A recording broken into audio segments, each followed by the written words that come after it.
Pessoal, muito bem-vindos todos aqui mais uma vez no Fique em Casa com o IBDFAN Pernambuco. Já estamos na nossa 12ª edição e hoje, para nosso prazer, vamos abordar um tema de direito sucessório e temos a honra de diversas presenças aqui, né, que são reconhecidas, inclusive, pela própria matéria do direito sucessório, o exemplo da professora Gisele Dironac aqui, que nos prestigia nesse evento, certo?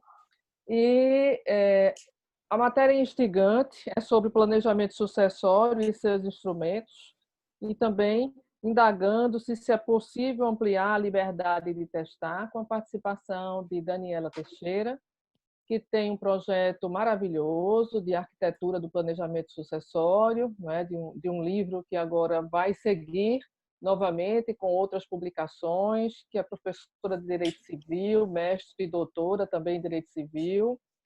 Temos também a presença do Dr. Gustavo Andrade, que também é autor de um dos livros, acho que mais vendidos ultimamente em matéria de sucessão, né, com o pós-doutorado dele pela UERJ, Dr. Gustavo Andrade aqui presente, e Dr. Marcos Errar também, que é essa figura, né, que cativa todos, que está em todos os lugares ao mesmo tempo e que consegue unir, né, todos nós ao mesmo fim aqui no aprendizado. Marcos Errar, muito bom ter você aqui hoje conosco. Marcos também é professor de Direito Civil e é doutor pela UFPE, né, e todos vocês conhecem.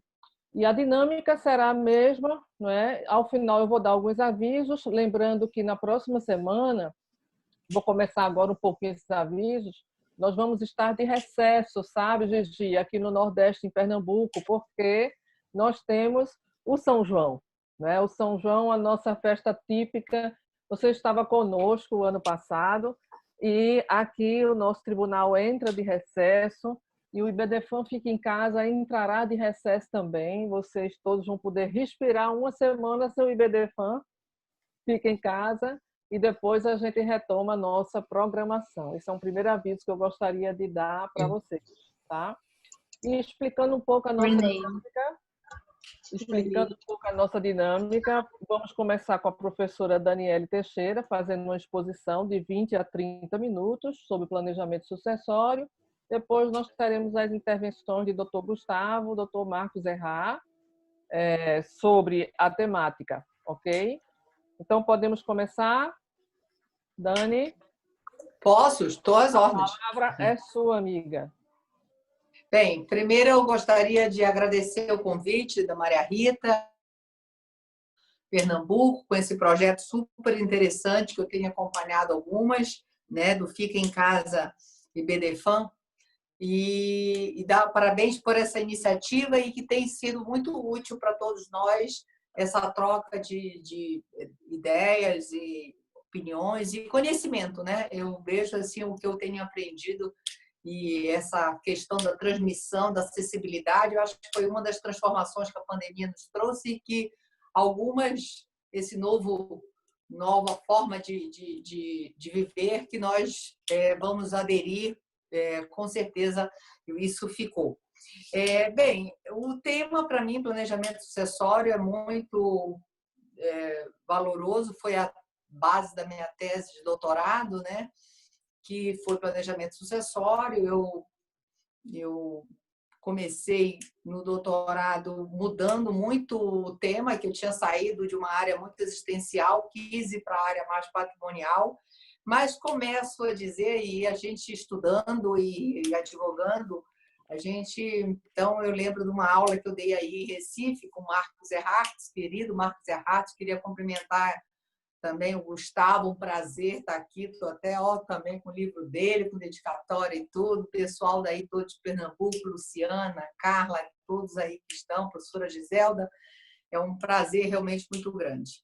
Mas entrando dentro do tema, deixa eu ver só para não me perder no tempo, planejamento sucessório é um tema muito caro para mim, mas já desconstruindo um pouco o que sempre se pensou de planejamento sucessório ser só uma questão patrimonial, eu digo que o planejamento ele também vai ser um instrumento para a tutela existencial das pessoas, né? Então, a importância dele e por que se fala em planejamento sucessório. Eu acho que é essencial porque, infelizmente, o nosso direito das sucessões ele está muito engessado. Nós estamos com falta de liberdades, e porque existe um descompasso entre a nossa legislação e a sociedade contemporânea. Porque esses fatores que o mundo são transformações socioeconômicas, e vamos fazer um corte nesse mundo ocidental, vários países já foram buscando essa revitalização da legislação sucessória. França, 2006, 2008, a Alemanha, 2009, a própria Itália, que é altamente conservadora, também teve transformações na questão de empresas, a Espanha, Portugal, recentemente, questões de regimes de bens. Então, assim, nós temos hoje o que a professora Ana Luísa fala, né, o papel do supercônjuge. Até às vezes, quando você leva essa expressão lá para fora, não entendem um pouco, mas é como ela diz, o cônjuge / companheiro, não estou entrando aqui no mérito, né, da comunicabilidade, se é companheiro também ou não, mas ele concorre com os descendentes, com ascendentes e também, em terceiro lugar, sozinho. Bem, eu não acho, até não defendo que a questão seja um problema só aí. O que nós temos hoje é que nós não temos um regime de bens que não há uma comunicabilidade em maior ou menor grau. E aí, voltando um pouco ao nosso direito das sucessões, a gente tem que, qualquer manual fala que os pilares do direito das sucessões é família e propriedade, né?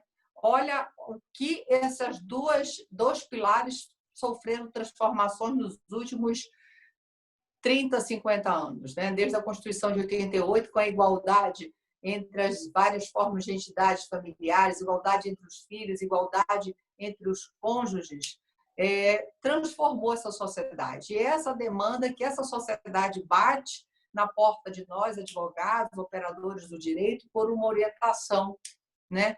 E também a questão da propriedade, onde se viu uma propriedade muito só como uma questão de imóveis, né? Como se o patrimônio de uma pessoa fosse só composto, e normalmente era assim, de terras, fazendas, casas, apartamentos, e eu venho desconstruir. Então, isso é a necessidade do planejamento sucessório. O que é o planejamento sucessório para mim? É um planejamento, uma organização patrimonial com transmissão de bens. Mas eu hoje trabalho muito a ideia do planejamento sucessório sem ser com a necessidade da morte. Pelo contrário, ela não é só em vida, mas quanto mais você organizar ela em vida, então você tem que pensar no planejamento da sua sucessão e não necessariamente da sua morte. Com isso, eu mostro a necessidade, essa falta de liberdade que você precisa em outras áreas do direito civil, área contratual, você vai no direito das coisas, através do usufruto de propriedade, você vai em parte de família, como questão de regimes de bens, né? Você tem as cláusulas restritivas. Então, você tem várias formas e você vai em outras áreas do direito buscar, como direito societário, direito tributário, direito securitário e assim por diante, direito internacional privado, por exemplo, né? O Gustavo também, que já foi lá para o Max Planck e tantos outros, que essa questão do direito internacional privado hoje, as relações com essas transformações socioeconômicas, nesse mundo que, olha aí o exemplo globalizado, tecnológico, olha esse mundo fluido, que não teve barreiras para segurar esse vírus, por exemplo. Então, esse mundo, que nós somos uma verdadeira aldeia conectada, sofreram essas transformações e precisamos nos ajustar. Tempo, hoje em dia, é dinheiro. Então, você não pode, mas nós não estamos mais na geração dos nossos avós que diziam: eu não quero me meter nisso, eu não vou pensar, quando eu morrer, vocês resolvem. Então, inclusive, quando se tem um pouco dessa visão só muito patrimonial, eu gosto de desconstruir que o planejamento ele não é uma blindagem patrimonial. O planejamento sucessório ele é uma organização patrimonial prevendo que tem efeitos pós-mortem, mas você pode estar antecipando esse momento, né, nessa organização. Não é para fraudar a legítima, é o nosso grande limitador. Eu nem vou estar entrando no assunto de legítima, eu deixo para ouvir o Gustavo, tenho o prazer de ouvi-lo. Mas, né, para a gente chegar numa tese, a gente vai desenvolvendo algumas matérias. Eu lembro de já ter feito uma com o professor Anderson Schreiber, que era direito comparado, e que eu já fui fazer lá mesmo sobre a legítima, e também fiz um estudo um pouco sobre o direito inglês, né?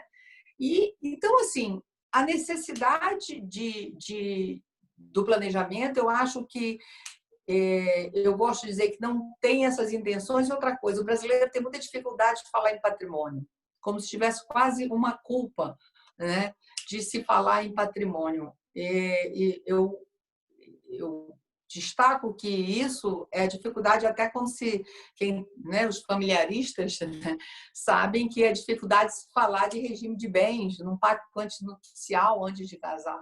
E sem ter, às vezes, a noção, e que muitas vezes só vem pedir uma consulta numa segunda núpcias, né? Normalmente, a primeira, às vezes, você não tem noção dos efeitos que aquilo pode vir a decorrer daquele regime de bens, que já é, sim, uma forma de um planejamento e de uma organização. A sociedade é outra, tem os meus, tem os nossos. Muitos dos nossos clientes, às vezes, querem, não queremos ter comunicabilidade dos bens, eu tenho os meus, elas têm os dela. Então, assim, pessoas que vão recasar não querem que ocorra essa. As relações existem hoje em dia, vários outros recasamentos, isso não é uma família maior, melhor ou pior, é a característica da nossa sociedade. Então, dentro desses, eu gosto de trazer essa quebra desses pressupostos quando se pensa em planejamento. Eu também gosto de dizer que o planejamento é feito para todos nós que compomos a sociedade, não só para patrimônios sofisticados, pelo contrário, também, principalmente para quem menos tem. Quanto menos tem, mais precisa preservar o que você tem para dar uma segurança, para uma solidariedade familiar, para dar para os seus que você pensa em tutelar e proteger. Então, o planejamento, a gente sabe que o Brasil adota o sistema dual da sucessão legítima e da sucessão testamentária. Sucessão legítima já está, se você nada fizer, já está ali colocado, que muitas vezes, Maria Rita, ela já é o suficiente para aquela família ou para aquele patrimônio, já vem atender exatamente a própria vontade do autor da herança. E quando não? E se você quer fazer uma proteção de alguém específico, se você quer deixar algo ali, só que nós não temos que ver como um problema ou uma dificuldade. Eu sei que a cultura do brasileiro não é de fazer testamento, mas isso tem crescido, tem aumentado, e nesse momento específico da pandemia, tem-se tido registros de cartórios de maior número de testamentos, como também de maior número de transmissão de bens, né? Então, o que a pandemia trouxe nessa questão, esse assunto já está em voga há algum tempo, até eu posso, né, talvez com o sucesso dos livros, você vê dessa questão. Eu digo que o direito das sucessões, ele era o patinho feio do Código Civil, se tornou um grande cisne atualmente, porque eu quero dizer que ele tem ganhado esse espaço maior, não só no Brasil, em outros países também, porque ele está tendo que ser como consequência dessas transformações. Tudo vai bater lá, né, o direito das sucessões. E ele é um direito altamente técnico, que você precisa de uma técnica, de conhecimento. E muitas vezes as pessoas estão tendo que estudar mais o direito das sucessões. Então, eu acho que aqui já é um apelo aos colegas, aos acadêmicos, que todos nós estudemos mais esse assunto. Você vê o tanto e quem é professora, nós já tivemos aí também na universidade com você vê o número de teses ou de dissertações ou de TCCs sobre essa área era muito pouca, muito pouca. Agora você vê bem mais obras saindo nesse tema, o próprio espaço do direito das sucessões dentro do direito de família, do IBDFAM, também tem crescido nos eventos e assim por diante. Hoje em dia, eventos só de comissão de direito das sucessões. Então, isso é o retrato que precisamos estar atentos. O planejamento tem essas características, tem as grandes vantagens que ele é, e eu acho que, inclusive, eu tenho usado um termo que é a família e customização do planejamento sucessório.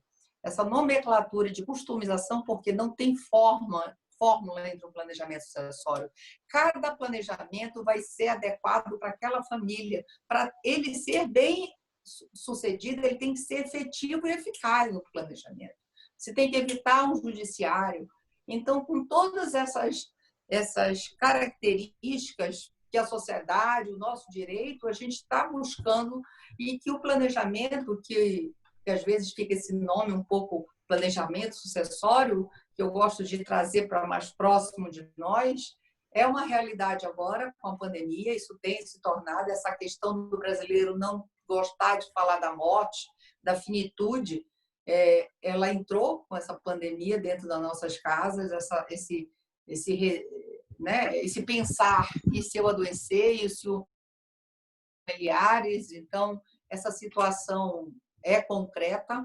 E, entre as vantagens, é essa organização, e que, como não tem fórmula, você, ao fazer um planejamento, você tem, né, os passos disso, e entre os passos tem essa vontade do autor da herança, mas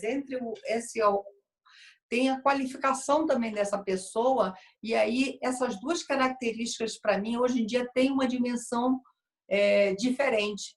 Essa autonomia não é só essa vontade desse autor da herança, mas se ela vai ser bem recebida, se ela vai ter esse espaço para essa receptividade dessa vontade, dessa autonomia. Vocês estão me ouvindo? Sim.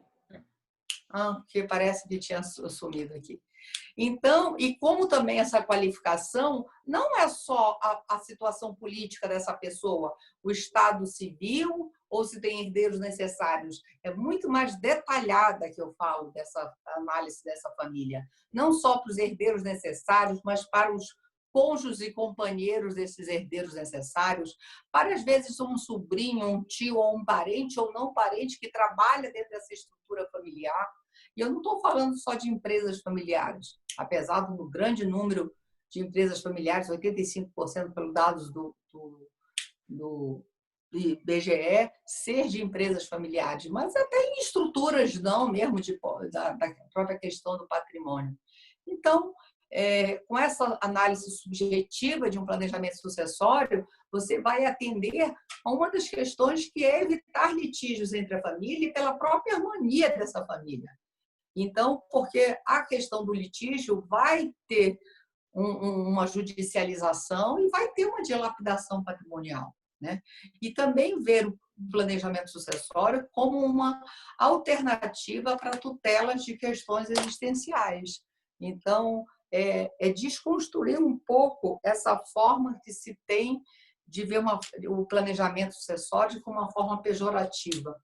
A gente tem que ver que os instrumentos que o Código nos dá, o livro 5º do Direito das Sucessões, é o testamento, que em muitos momentos pode estar nos atendendo, fideicomisso, que é uma estrutura que ficou, depois do Código de 2002, restrita a uma prole eventual, mas que agora, até com o projeto também do BDFAM, que tirando essa restrição só do fideicomisso, então, de repente, vamos voltar a ter um instrumento desse, que é uma terceirização, e o próprio codicilo, que, apesar do Brasil ser um dos últimos países a trabalhar com o codicilo, ele, pela nossa sociedade ser majoritariamente composta de pessoas de menos patrimônio, deveria ser mais exercido, né? Mas eu acho que essa falta de exercer a sua vontade é que parece que dificulta até um instrumento tão informal e que trata de que... Eu vejo no exemplo da falta da aplicação de um codicilo até essa representatividade de falta de exercer a sua vontade, e mesmo em valores, não de valores significativos, né? São valores de pequena monta. Bem, eu acho que são alguns dos aspectos que eu queria trazer, desconstruir do planejamento sucessório. né? Entre as vantagens também eu falo muito que é você determinar o momento de você fazer aquilo, você antecipar para quando você pretende fazer aquilo e não só deixar todas essas sequências para aquele momento de dor, de perda, né? Lembrando sempre que tem também os ITDs, os tributos que têm que ser pagos, quer dizer, às vezes você pode ter um patrimônio, mas você não tem liquidez. Então, essa organização de como suportar esse período de um inventário, planejamento não é para dificilmente você pode ter no patrimônio, você vai cair no inventário, mas simplificar, conversar, as coisas estarem dentro de acordos, de protocolos, de contratos, para tudo ficar mais claro, transparente. Eu acho que essa transparência é essencial. Acho que uma das culturas antigas é esse testamento cerrado, que era exatamente, eu até tinha um na minha família, uma tia-avó minha tinha, porque o intuito mesmo era, a pessoa não podia saber o que tinha naquele conteúdo, né? Então, tudo isso é conversar. Hoje em dia, lembrando sempre que o direito de família, as famílias são feitas para o desenvolvimento da personalidade dos seus integrantes, né? Não para perpetuar um patrimônio dentro daquela linha familiar ou para perpetuar a profissão ou casamentos, né? Muitas vezes os seus filhos não seguem o negócio da família, foram trabalhar e optar e se realizar em outras áreas.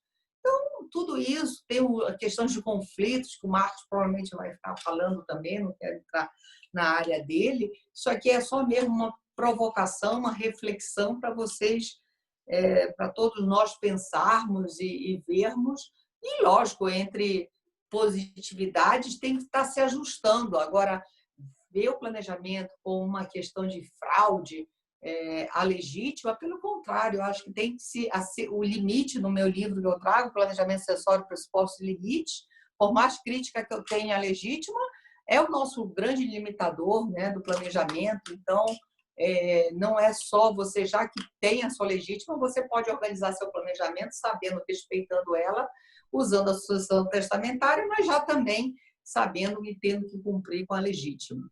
Bem, e aí, legítimo, eu já deixo a palavra para o Gustavo. Eu acho que isso era um pouco do que eu queria trazer, um recorte, e acho que para depois a gente ter mais temas aí que a gente possa estar na hora dos debates estarem sendo provocados.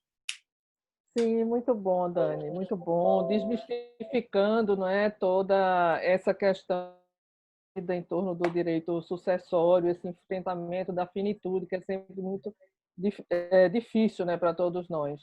Antes de passar para Gustavo, eu vou fazer aqui o meu papel de anfitriã, mencionar e referenciar os representantes dos IBDFãs que estão aqui nos assistindo agora em nossa sala.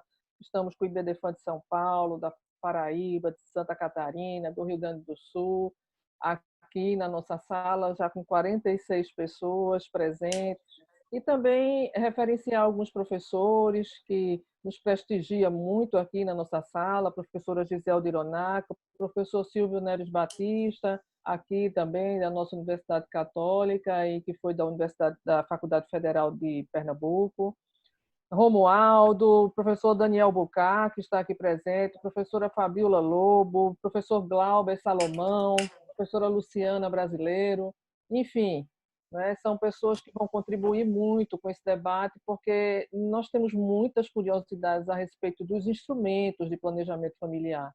Né? Então, eu acho que o debate vai contribuir com isso, Dani. Vou passar a palavra agora para Gustavo Andrade, né, que vai seguir na nossa temática com a parte referente à legítima. Não é, Gustavo? A palavra é sua, meu amigo. O som está funcionando, né? Estão me ouvindo? Ok. Bem, inicialmente eu quero saudar a Maria Rita, né, a diretoria do nosso IBDFã Pernambuco. Chegamos, então, à 12ª edição do Fica em Casa com o IBDFã. Foram 3 meses, né, de intensas atividades, discutindo o direito da família e das sucessões, algo realmente que contribuiu muito nesse período de pandemia para a gente aprofundar e discutir, rediscutir questões de muita importância. Me sinto muito prestigiado com a presença de tantos professores e colegas, e para não repetir os nomes que Rita já citou, eu quero homenagear a todos e saudá-los em nome da nossa querida professora Giselda Hironaka, que, na verdade, a presença dela aqui, para a gente falar direito às sucessões, a presença dela, né, é algo que realmente nos deixa até temerosos, mas eu tenho uma alegria muito grande, porque quando eu comecei a fazer os estudos sobre a flexibilização da legítima, a gente chega lá já, eu assistindo a uma palestra dela aqui na SMAP, aqui em Recife, e ela então fez uma apresentação tendo mais ou menos a mesma visão que eu tenho sobre o assunto, então eu fiquei realmente muito mais tranquilo com relação à minha ousadia. E também não poderia deixar de falar sobre a arquitetura do planejamento sucessório, essa obra que Daniela Teixeira, né, professora Dani, lançou, já vai agora na sua, acho que é a segunda reimpressão da segunda edição, salvo engano, né, Dani? E vai haver, inclusive, um outro volume agora com outros artigos, ou seja, é mais do que uma obra, na verdade é um projeto que tomou proporções realmente muito grandes. Ela, que passou praticamente, acho que foi um ano, né, Dani, no Max Planck, estudando sobre o tema, ela trouxe para o Brasil uma nova visão do planejamento sucessório, uma visão democrática, né, humanizada, e antes a gente só lia obras sobre planejamento sucessório nas empresas, né, nas empresas familiares, e o nome da obra, inclusive, é muito feliz, é a Arquitetura do Planejamento Sucessório, e ela traz justamente essa arquitetura, né, uma base de fundamentos para a gente discutir esse tema tão importante. Queria parabenizar você, Dani, e não podia deixar Obrigada, elogio de falar seu. por ti. E entrando já no tema que eu vou tratar, o meu vai ser um recorte, na verdade, né, desse universo do planejamento sucessório, um recorte na figura do testamento, que se não o maior, é um dos mais importantes instrumentos, e falando do testamento, mais sob a perspectiva da tese que eu defendo, né, de uma flexibilização, na verdade, até a própria extinção. Mas acho difícil falar da extinção da legítima em termos, né, de futuro próximo no Brasil, mas eu acredito que a gente tenha amplas condições de flexibilizar a legítima, esse percentual que hoje a gente tem, né, no Código Civil. E eu também a gente não pode deixar de enxergar a dimensão e a importância da legítima né, para o direito brasileiro, sua importância histórica, inclusive, mas a partir de alguns questionamentos que eu comecei a me fazer na época em que comecei a estudar o tema, eu fui desenvolvendo esse meu livro, o meu trabalho de pós-doutorado, que terminou sendo esse livro que eu lancei, que a Dani mostrou no início, e fala justamente do direito de herança, né, a liberdade de testar, um estudo comparado que eu fiz com o sistema inglês. E dentre esses questionamentos, eu sempre pensei muito na perspectiva da autonomia do autor da herança, né? Por que estabelecer que metade da herança teria que ser necessariamente dos herdeiros necessários? Eu sei que isso tem uma construção histórica importante, mas eu sugiro esses questionamentos. O porquê de não poder ampliar a autonomia do autor da herança? E aí a gente vê que o direito das sucessões, de uma forma geral, né, mudou muito pouco, né? Diferentemente do direito de família, que evoluiu bastante, e outros, responsabilidade civil, obrigações, mas o direito das sucessões, não que isso seja algo tão ruim, né? A perenidade dos institutos, eu acho que é de extrema importância para a segurança jurídica, Mas, a meu ver, o direito das sucessões não acompanhou a evolução da sociedade no decorrer desses, a gente pode falar de 100 anos, né, entre o Código de 16 e o Código atual e o momento atual. A legítima, que antes mesmo, nas ordenações filipinas, correspondia a 2/3, né? O autor da herança só poderia dispor de 1/3. Depois, uma lei anterior ao Código 16 já fixou em 50%, e o Código 16, então, também fixou em 50%, e o Código de 2002 manteve esse mesmo patamar. E então, você voltando ao século XX, quando, né, a questão foi efetivamente tratada, a gente tinha uma situação, a família, né, o fundamento era o mesmo, é a proteção da família, né? Como hoje, também há 100 anos, o objetivo da legítima, desse percentual, era proteger a família. Mas eu comecei a me perguntar qual família que se queria proteger, né? O que se quer proteger hoje, né? A gente tinha no início do século XX uma família totalmente patriarcal, né?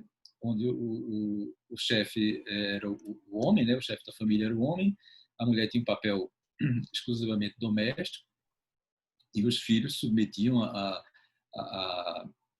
vontade, né? do seu pai, do seu genitor, do chefe da família. E havia uma questão importante também, que naquela época a expectativa de vida era de 45 anos. Não na época especificamente, quando começou a ser medida, acho que foi na década de 40, a expectativa era de 45 anos. Então, quer dizer, na época do Código 16, com certeza era menor. E era muito comum que os pais falecessem, né, muito cedo, deixando órfãos os filhos, e a mulher também, a sua esposa, que na época não trabalhava, não tinha lugar no mercado de trabalho, e a família desamparada, né? E então a legítima tinha esse papel importante de garantir essa metade da herança, para que a própria família, a própria subsistência da família fosse realizada.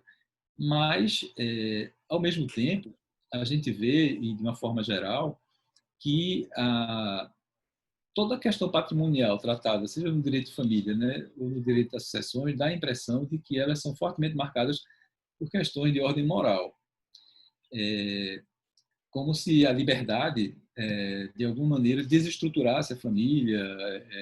Isso a gente vê de forma muito clara no artigo 1641, no inciso 2º do Código, que estabelece o regime de bens para aquele que tiver 70 anos ou mais, né? Tornando essa pessoa, e isso sem falar que na época em que a lei foi alterada, o Código foi alterado, em 2010, a idade era de 60 anos, né? Ou seja, eu me vejo, daqui a poucos anos, eu farei 60 anos, e me vejo em 2010, há 10 anos atrás, impedido de escolher o regime de bens do casamento, caso eu fosse me casar novamente agora. Ou seja, algo realmente impensável. Como se a idade tornasse o homem, a pessoa incapaz, né? E recentemente, inclusive, eu tratei desse tema junto com a professora Luciana Brasileiro, no artigo que vai ser ainda publicado. A gente faz uma alusão, inclusive, a um filme da década de 60, de Nelson Rodrigues, que dizia que o título era Toda Nudez Será Castigada. E no nosso artigo a gente intitulou que, falando sobre a liberdade de testar, as uniões simultâneas, né? E que, sob essa perspectiva de que toda liberdade será castigada. Então, voltando à questão do fundamento da proteção, de qual seria a família a proteger, a gente vê hoje, né, as famílias multifacetárias, reconstituídas, fundadas no afeto. Qual a razão de não se ampliar a liberdade de testar, né, a autonomia do autor da herança, quando hoje você tem uma família completamente diferente daquela de quando essa perspectiva foi lançada. A expectativa de vida hoje, na verdade, em 2016, que foi quando ela foi medida pela última vez, é de 75,6, 76 anos, né? A diferença. Então, hoje as pessoas morrem mais tarde, os filhos muitas vezes já estão totalmente independentes financeiramente, e aí você poderia ter a liberdade de deixar os seus bens para quem você bem quisesse, ou de alguma maneira colocar, e aí é nessa questão que eu quero me fixar, ainda que, né, que seja mantida a legítima no direito civil das sucessões, que ela seja, de alguma maneira, voltada para os herdeiros vulneráveis. Ontem mesmo eu assisti uma live que Daniele fez com a professora Ana Carla Matiuk, né, era sobre questão de gênero e falavam da filha cuidadora, né, que muitas vezes abdica da sua própria profissão para cuidar do idoso, do pai, da mãe idosa. Geralmente esse papel ele termina sendo colocado para a mulher, né? E então muitas vezes essa filha, por ter abdicado da profissão, por ter perdido algumas oportunidades, etc. Tal, poderia receber, se fosse, por exemplo, se fosse, o patrimônio fosse pequeno e o pai tivesse muitos filhos, a mãe tivesse muitos filhos, por que não deixar ter a liberdade de deixar somente para essa filha, né? Somente um exemplo. Mas eu acredito que nessa perspectiva da vulnerabilidade dos herdeiros é que eu acho que deve ser o critério para amenizar esse impacto, né? Tanto o impacto da resistência, da permanência da legítima, quanto o impacto que uma plena autonomia, como eu defendo, pudesse vir a trazer ao direito das sucessões como um todo. E aí eu fui buscar no meu pós-doutorado, eu fui buscar justamente um estudo de direito comparado, escolhendo a Inglaterra pela questão do domínio da língua e também para que, porque é um sistema, embora seja completamente diferente do nosso, é um sistema onde a liberdade de testar é, a princípio, né, a priori, plena. Né? Muito embora a Laes também tenham a ordem de vocação hereditária, eles têm um sistema em um ato do parlamento que cuida da sucessão ab intestato, mas, diferentemente do Brasil, onde as estatísticas mostram que em 2015, por exemplo, foram realizados 32.120 testamentos. E em 2016, que é o último ano em que o Colégio Brasileiro de Notários especifica, é de 33.640, ou seja, houve um aumento de 5% de 2016 para 2015.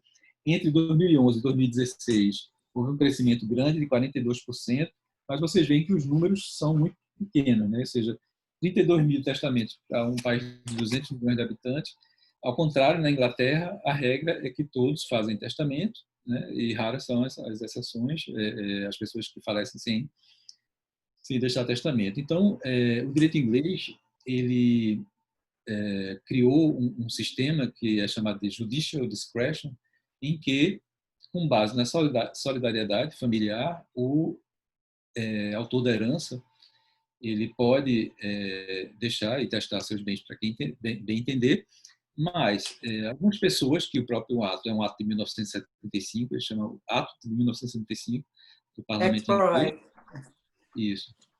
E ele especifica que algumas pessoas, e aí não necessariamente herdeiros, nem necessários, nem muitas vezes herdeiros, podem pleitear em juízo uma provisão, que seria uma provisão nos modos do nosso direito de alimentos, que pode ser provisória ou não, para o seu sustento. E aí entram desde os herdeiros, né, filhos menores, filhos com deficiência, ou mesmo pessoas que conviveram durante algum tempo antes da morte e ou dependiam financeiramente do morto.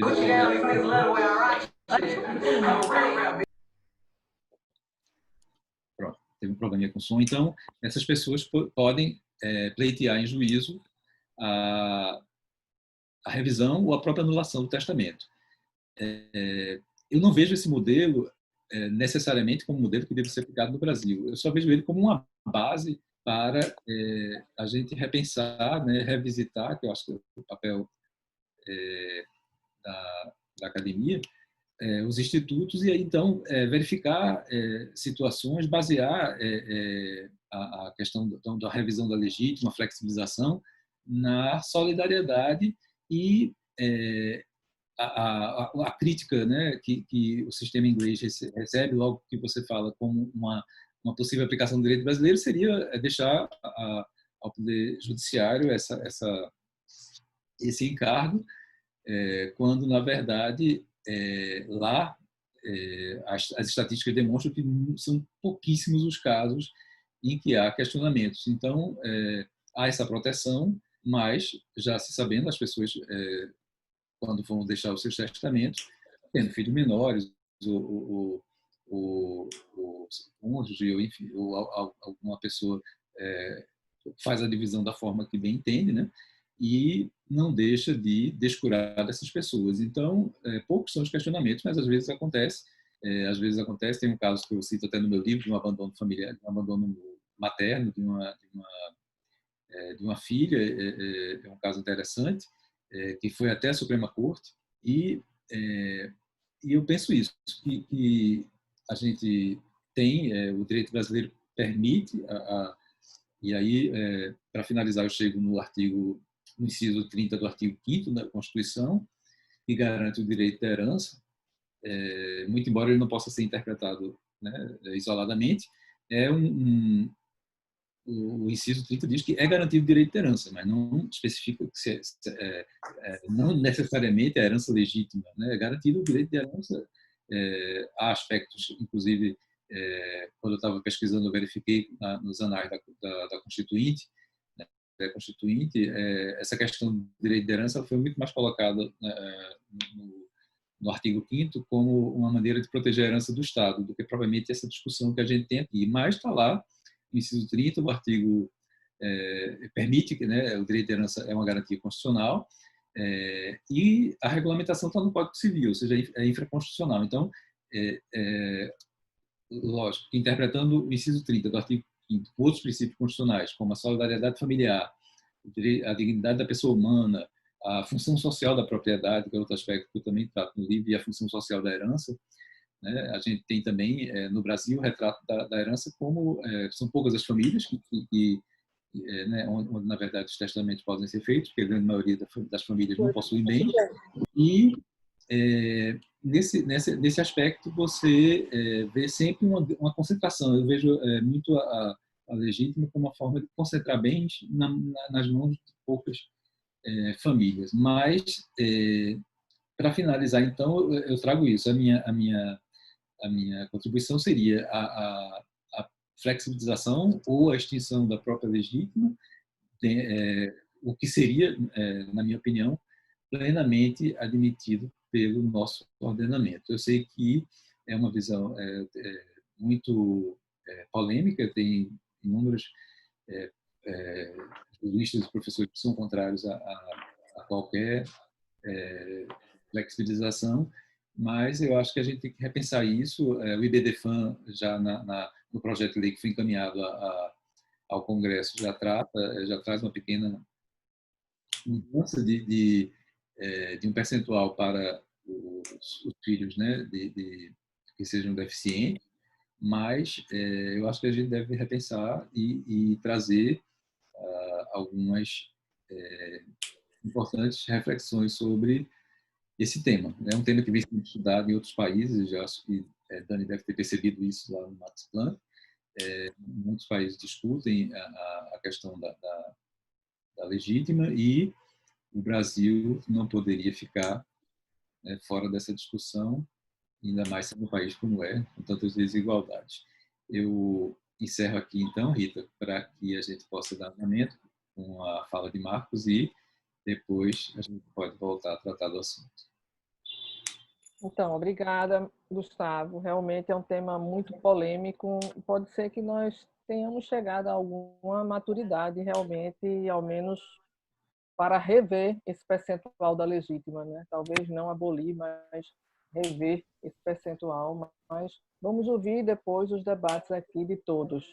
Vou passar a palavra imediatamente ao professor Marcos Errar para fazer a sua exposição e aqui as inscrições para as intervenções breves e perguntas vocês poderão fazer pelo chat, pessoal, por favor.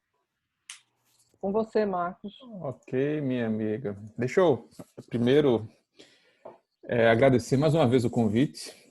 Sempre que eu posso, eu estou aqui nas quartas-feiras. É tão bom ver tanta gente querida, tanta gente competente reunida. E para a gente trabalhar um tema que, graças ao esforço da Dani, nos últimos anos, vem ganhando destaque. Eu acho que ela é a grande responsável por estar reunindo vários autores para tentar contribuir sobre o assunto, tá? A gente não pode esquecer que, sem as contribuições da professora Gisela Hironaka, que praticamente foi a professora de todos nós em vários desses temas aqui, a gente talvez não estivesse refletindo sobre isso hoje aqui e ter a chance de conversar com tantos amigos queridos. Então, eu contei 7 estados aqui representados do IBDFAM e pelo menos uma dúzia de professores de família e sucessões aqui na sala. Não vou nominar todos. Falei da professora Giselda, vou mandar meu abraço para o professor Silvio, para a professora Fabiola Lobo, que estão aqui na sala representando os colegas que estão aqui. Eu estava pensando o que é que eu ia colocar para vocês e eu resolvi colocar aqui alguns tópicos para a nossa discussão depois. Primeiro, eu queria chamar a atenção para vocês para um detalhe. Em que momento do planejamento sucessório a gente está vivendo? Eu acho que a gente ainda está vivendo um momento de conscientização. As pessoas ainda estão entendendo o que é o planejamento, a importância do planejamento, tá? E isso é interessante porque quando a gente raciocina dessa forma, a gente começa a compreender que quando você vai procurar no judiciário decisões sobre planejamento sucessório, elas existem, mas não na quantidade que muita gente imagina, porque tem muitas pessoas dando os primeiros passos ainda. E o planejamento sucessório, assim como acontece com instrumentos como mediação e arbitragem, depende centralmente dos advogados. Os clientes procuram a gente vai, na hora de prestar as soluções para eles, propor a possibilidade de pensar no futuro, de utilizar um instrumento diferente do que a pessoa estava pensando. E entre você se sensibilizar para a necessidade do planejamento, decidir efetivamente executar o planejamento e o planejamento se tornar efetivo, pode demorar anos, tá? E aí a gente tem que entender que nesse momento de investimento na sensibilização das pessoas, no entendimento da compreensão do que é o planejamento sucessório, a gente junto também tem que chamar atenção para que quando ele é mal feito, a gente acaba tirando todas as vantagens que ele tinha e isso pode ser prejudicial para a pessoa que foi assessorada por um profissional que não sabia exatamente o que estava fazendo ou por uma pessoa que ficou engessada porque aprendeu um instrumento de planejamento sucessório e aquele instrumento não é o mais adequado para aquela realidade específica. Há uns 15 dias atrás, em outro evento semelhante a esse, eu conversava com a professora Simone Tassinari e com a professora Daniela Teixeira, justamente sobre a tendência de muita gente a procurar os advogados querendo conjugar 2 verbos. Primeiro é blindar patrimônio, tá? E segundo, constituir. Constituir o quê? Uma holding, porque o contador dele disse que uma holding era legal, porque o amigo, o vizinho ou parente fez uma holding, a pessoa também quer, e não é qualquer holding, é logo um offshore. A gente vai logo trabalhar assuntos de direito internacional quando a gente vai tratar disso. Será que efetivamente isso é necessário? Será que isso vai garantir uma tranquilidade dos herdeiros que vão ficar aqui? A primeira pergunta que eu queria colocar para vocês e trazer aqui para reflexão é bem simples.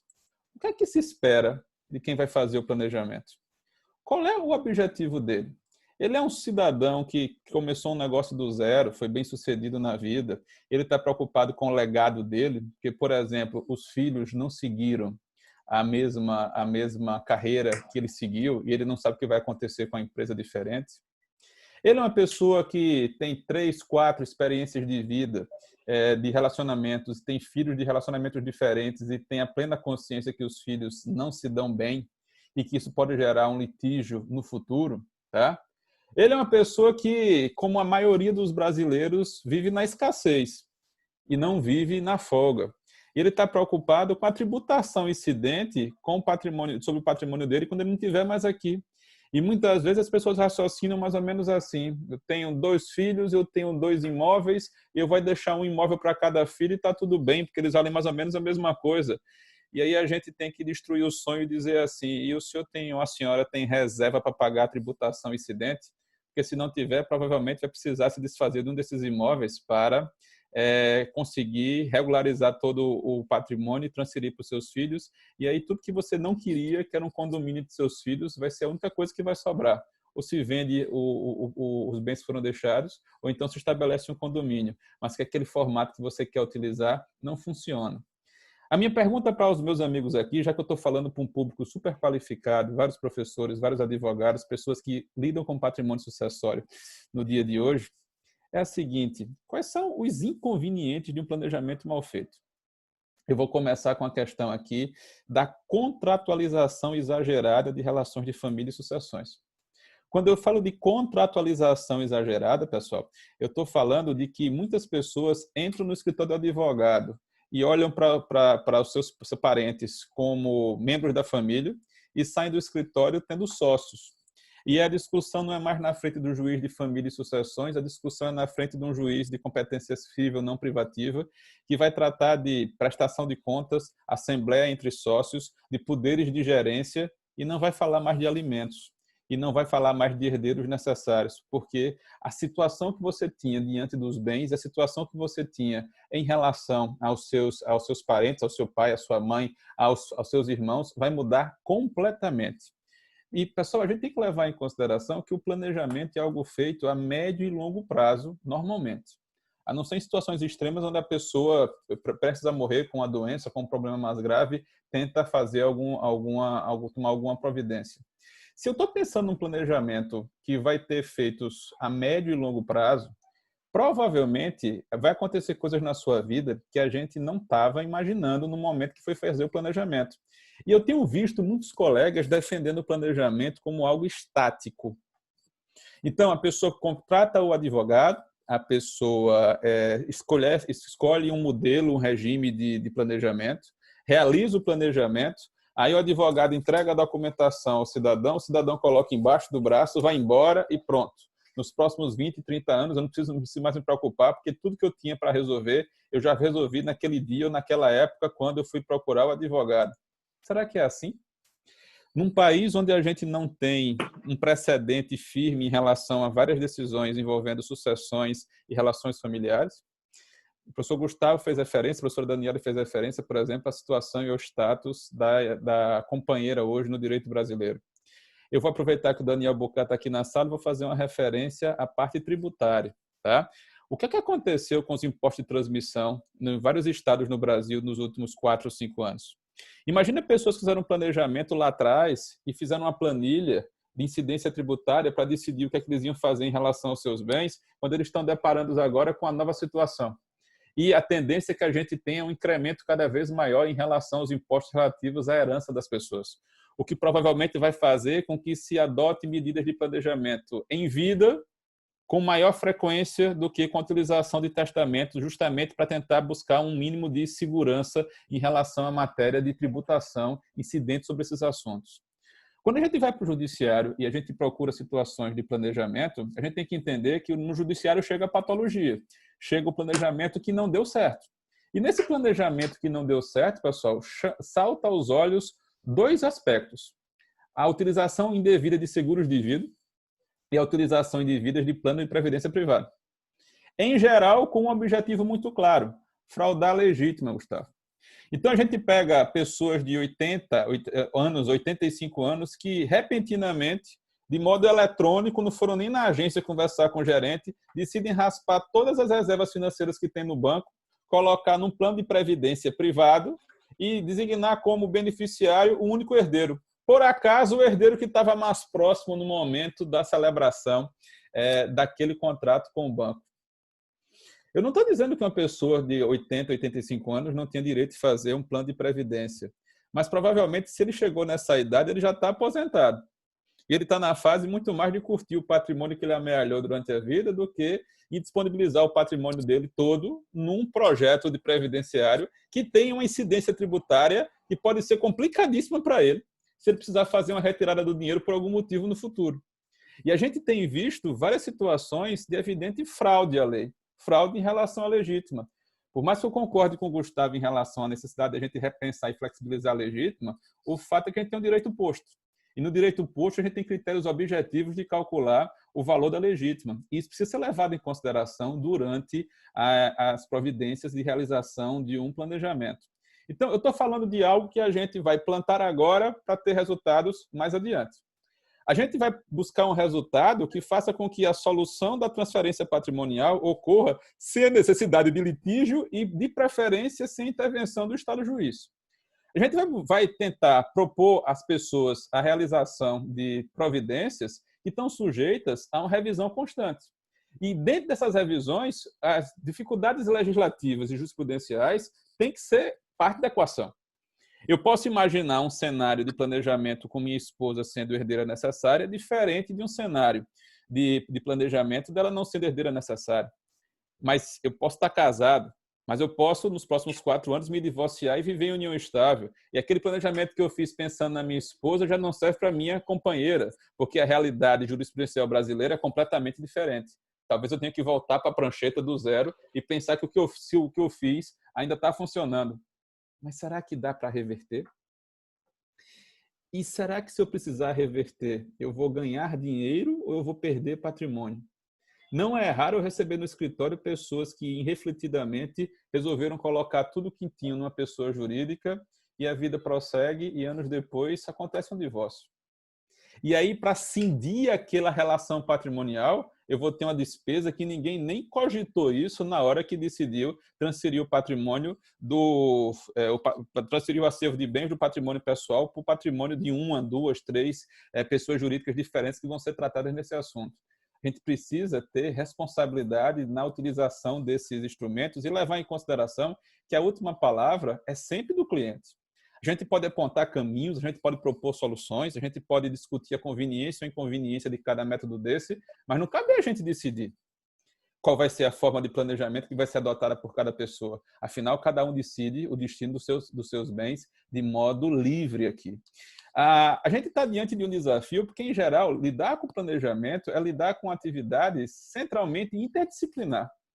Um especialista em direito tributário, um especialista em contabilidade, um especialista em avaliação de imóveis, um advogado, tá? Alguém que trabalhe bem a relação contratual empresarial, alguém que trabalhe bem a relação sucessória. Então, a gente acaba tendo no assunto planejamento uma encruzilhada de vários saberes, o que é difícil para quem está na faculdade, porque a gente insiste numa formação que é uma formação compartimentada. O professor de empresarial raramente toca num assunto que não seja de empresarial, o professor de tributário nem cogita nas aulas tratar de família e sucessões, tá? E a gente precisa começar a repensar o que nós estamos fazendo com nossos alunos e raciocinar que a gente precisa que eles estejam preparados para resolver problemas. E não apenas para repetir conceitos sem ter a capacidade de, analisando aqueles conceitos, enfrentar soluções concretas. É cada vez mais difícil a gente encontrar pessoas que sejam aprovadas no exame de ordem com a pontuação superior ao mínimo necessário de aprovação. Tá? Então, a gente precisa, de alguma forma, quando vai discutir um assunto novo para a maioria como planejamento, levar em consideração esse tipo de discussão. Se a gente tem um planejamento que pode ser feito com uma formalização de diversos instrumentos distintos, a gente também tem que levar em conta o desafio de planejar o destino de bens que ninguém sabe ainda direito quanto valem e como é que vão ser quantificados, sobretudo aquele acervo patrimonial que decorre de tecnologia.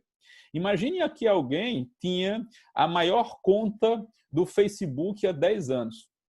E ele era a pessoa que mais recebia receita de publicidade no Facebook. A minha pergunta é, qual foi a última vez que você abriu o seu Facebook? Será que você ainda tem Facebook e você agora está trabalhando com outra rede social? Imagina o que é que acontecia quando o advogado há 10 anos foi fazer o planejamento sucessório daquela pessoa e ele precisa dimensionar quanto é que vale os bens para poder saber se ele está ingressando ou não na legítima dos herdeiros. E aí, em 5 anos, em 6 anos, aquela situação mudou completamente. e aquela rede social que estava no auge, agora não está mais no auge.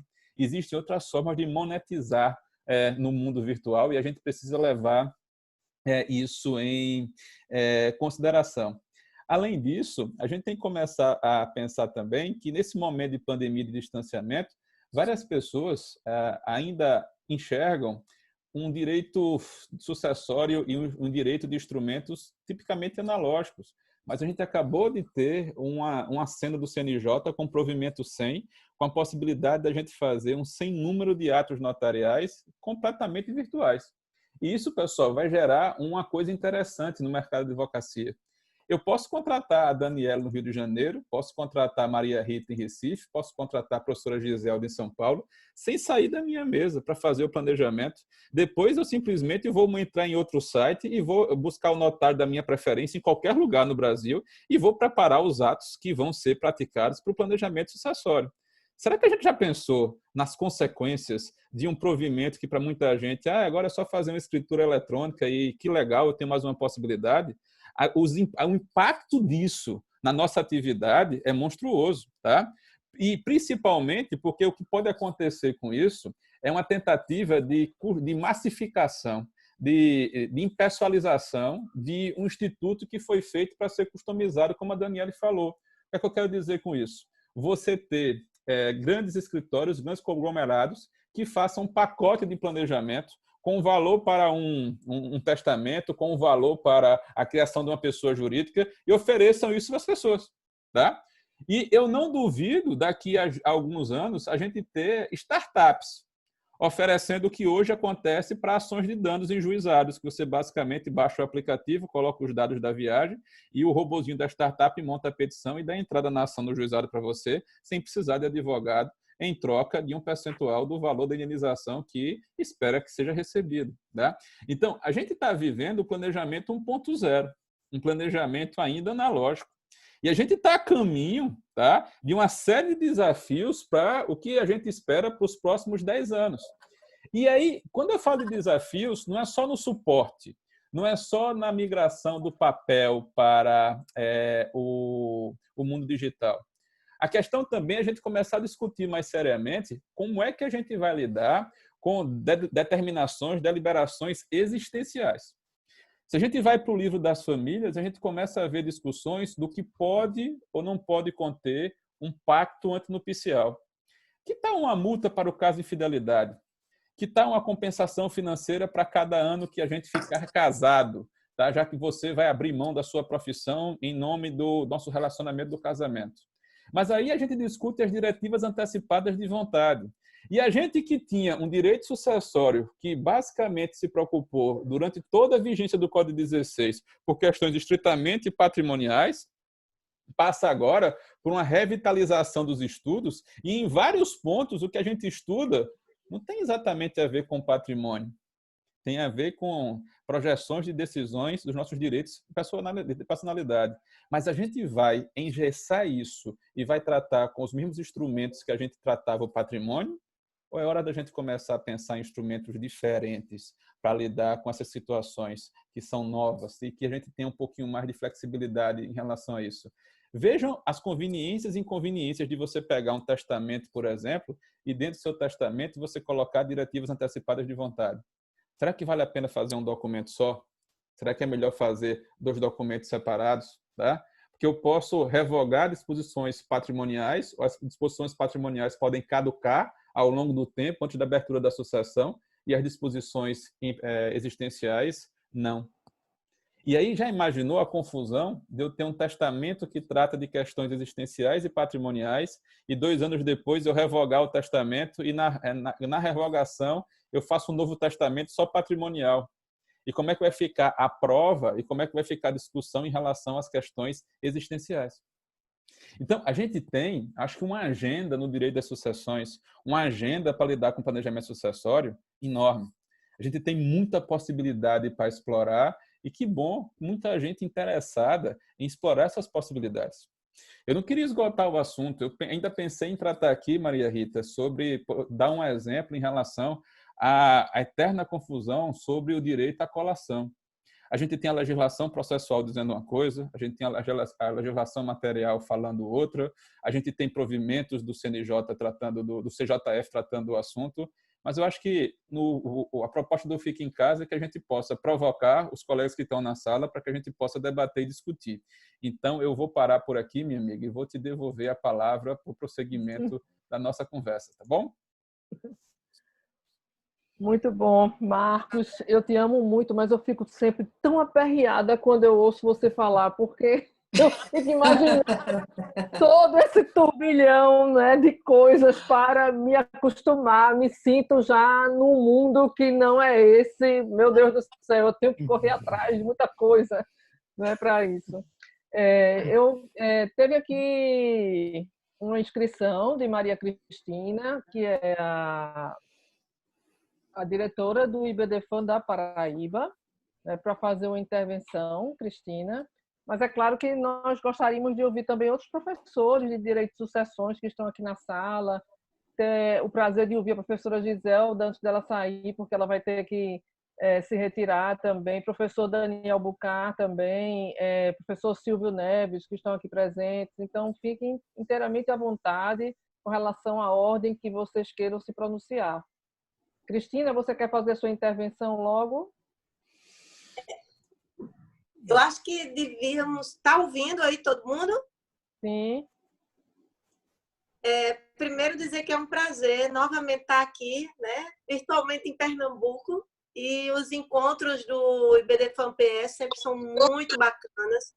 Mas eu acho que eu acredito que seria mais interessante a gente começar ouvindo a professora Gigi, se ela nos desse a honra, e aí eu vou primeiro ouvir a professora de todos nós, para depois eu fazer uma ponderação, porque ela não vai precisar sair. Tranquilo. E eu acho imperdível tê-la na sala falando em planejamento sucessório e não ter o prazer de ouvi-la. Imperdível. Obrigada. Na verdade, Cristina, querida, prazer em ver você mais uma vez. A rainha do planejamento sucessório é a nossa Daniele. Eu sou a mulher da morte só. E aprendeu como é que era esse negócio de morte e nunca mais largou. Mas eu concordo inteiramente com a Maria Rita quando ela diz que Marcos é a coisa mais linda que nós já vimos nesse mundo, depois de Gustavo. Mas que quando ele abre a boca e vai falando, fala assim, meu Deus, onde que eu amarrei minha égua? É ou não é? Então, fica sempre assim, mas é a coisa melhor que tem no mundo. Eu estou com a cabeça doendo de ficar fazendo assim enquanto ele falava, porque são preocupações que ele não tirou do nada, ele tirou da realidade da vida, da sua capacidade, da sua inteligência de buscar, de pensar esses assuntos para os quais nós temos que tomar atenção. Para não ficar muito tempo também aqui, e pedindo desde logo desculpas, eu vou dar aula telepresencial, por acaso, de direito das sucessões. Daqui a pouco. E então, para não tomar muito tempo, eu vou me limitar, se Marcos permitir, tomar um assunto que ele disse agora mesmo e que me deixou assim um pouco mais embaraçada. Claro, diretivas antecipadas de vontade, que também é um dos assuntos que eu mais gosto. Eu fiquei preocupada de imaginar que nós pudéssemos ter diretivas antecipadas de vontade dentro do testamento, que é um negócio jurídico unilateral com eficácia pós-morte. E sendo que as diretivas antecipadas de vontade, erradamente chamadas de testamento vital, eu tenho horror disso, horror. Porque testamento não é, e se fosse vital não combina. É o adjetivo que não combina com o substantivo. Mas se nós quisermos fazer diretivas antecipadas de vontade, nós sabemos que estamos fazendo também um negócio jurídico unilateral, revogável igualmente. Até aí vai tudo igual ao testamento, só que a eficácia é para antes da morte, né? Porque está a dirigir comandos exatamente, dirigir vontades exatamente a respeito da finalização da própria vida sem aquele que é o declarante, aquele que fez as diretivas, o autor das diretivas, se encontrar em estado de terminalidade, né? E deixando, então, isto antecipadamente disposto e resolvido a respeito de si mesmo. Não pode ser um direito de caráter existencial maior do que esse. Não pode ser menos patrimonial do que esse, né? Fantástico, uma coisa lindíssima. Então, eu queria ouvir do Marcos, exatamente, Marcos, é possível colocar no testamento as diretivas, dentro do testamento as diretivas, e como abrir o testamento no momento em que precisarmos executar aquela autonomia de vontade. Perfeito. Já falo Obrigada. agora, já falo agora, Ritinha. Ou você quer continuar? Sim, Professora, sim, fale agora logo. Eu anotei aqui para falar disso, que eu estava em outro evento antes de entrar na sala, e foi exatamente o que a colega professora da mesa sugeriu. Sugeriu que o cliente, ao chegar na sala dela para fazer o testamento, ela já aproveitaria e no mesmo documento faria as diretivas antecipadas, que sai mais barato, porque faz um documento só, tá certo? Então, foi por isso que eu trouxe a discussão para cá, e justamente para levar em consideração o seguinte, acho que não dá para fazer diretivas e testamento num testamento no formato cerrado. Mas se eu faço um testamento público e pego um traslado e dentro tem diretivas, será que isso é conveniente? Eu comecei dizendo que o tema aqui era a gente tratar dos problemas do planejamento. E se a Dani fez um trabalho maravilhoso trazendo para a gente a necessidade de se pensar no assunto, o que eu tenho ficado cada vez mais preocupado são de pessoas que estão colocando agora na porta especialista em planejamento sucessório, sem nenhuma vivência, sem nenhuma experiência e misturando alhos com bugalhos. Eu acho que a gente tem que precisar, está na hora de a gente discutir um instrumento ou começar a dar densidade para um negócio jurídico existencial, que a gente não use esses instrumentos que foram feitos para o patrimônio e que tem outro momento de eficácia, que tem outros requisitos de validade, entendeu? Então, estou de acordo perfeitamente, eu acho que não é conveniente fazer isso, mas o grande problema é que, numa forma pública, por exemplo, se eu faço o testamento e invento de colocar alguma cláusula pensando no caráter existencial, o que é que impede de buscar um traslado no cartório e apresentar aquilo ali no momento da terminalidade da vida, já que a gente está acostumado a lidar, por exemplo, com capítulos do testamento e algumas disposições que são nulas, mas preservando o resto do testamento. Acho que a falta de rigor formal, porque a gente não tem previsão legal para isso, faz com que a gente corra o risco de uma pessoa que não refletiu exatamente sobre o que vai fazer, acabe criando para o cliente dela um problema que o cliente nem imaginava que existia. Eu estou agora com o caso de uma viúva que disse que há 8 anos, antes do marido falecer, sentou com o advogado e tomou umas providências de doação, e ela saiu da reunião leve porque tinha protegido todos os filhos, até abrir a sucessão do marido e a gente trazer os bens para a colação, e quando a gente apurou o valor dos bens, ela disse, meu Deus do céu, e agora que eles não se falam, são de casamentos diferentes? Eu achava que estava fazendo uma coisa maravilhosa para os meus filhos e, pelo contrário, eu criei agora um problema dentro do grupo familiar que eu jamais imaginaria se tivesse me advertido isso lá atrás. Então, eu acho que também é a responsabilidade profissional aqui que vai oferecer o instrumento e saber que tem instrumentos adequados para cada finalidade, que nem sempre dá para simplificar desse jeito, fazer um formuláriozão padrão e colocar tudo lá dentro. Do mesmo jeito que colocam diretivas no testamento, há também uma discussão sobre indicação de profissionais para lidar com redes sociais e com contas em mídias eletrônicas pós-mortem. Será que é o melhor lugar de fazer isso? Será que precisa colocar isso no testamento? Então, acho que a gente precisa definir qual é a natureza do testamento, quais são os limites dele, o que é que vale a pena a gente misturar ou não. Mas acho que não tem novidade de trabalhar questão existencial e questão patrimonial, desde que a gente começou a conviver com reconhecimento de filho dentro do testamento. Só que o reconhecimento de filho dentro do testamento tem uma consequência, né? Eu reconheço o filho para poder testar para ele alguma coisa ou para considerar a parte dele na legítima antes de definir a situação dos outros. E quando você coloca a terminalidade da vida e Davis dentro do testamento, eu acho que não tem essa finalidade. Eu acho que a gente tem que analisar um pouquinho da adequação do que nós vamos fazer em relação a isso. Professora Maria Rita, não sei se respondi. Professora Giselda. Pode 2 minutos, Pode. Maria? Pode. Fica caro fazer 2 instrumentos se buscar a forma pública, porque tanto o testamento pode ser particular, que custa 0, como a diretiva antecipada pode ser feita também por instrumento particular, custa zero. Mas, mesmo para quando nós procuramos fazer esses dois instrumentos, tanto o testamento como as DAVs, pela forma pública,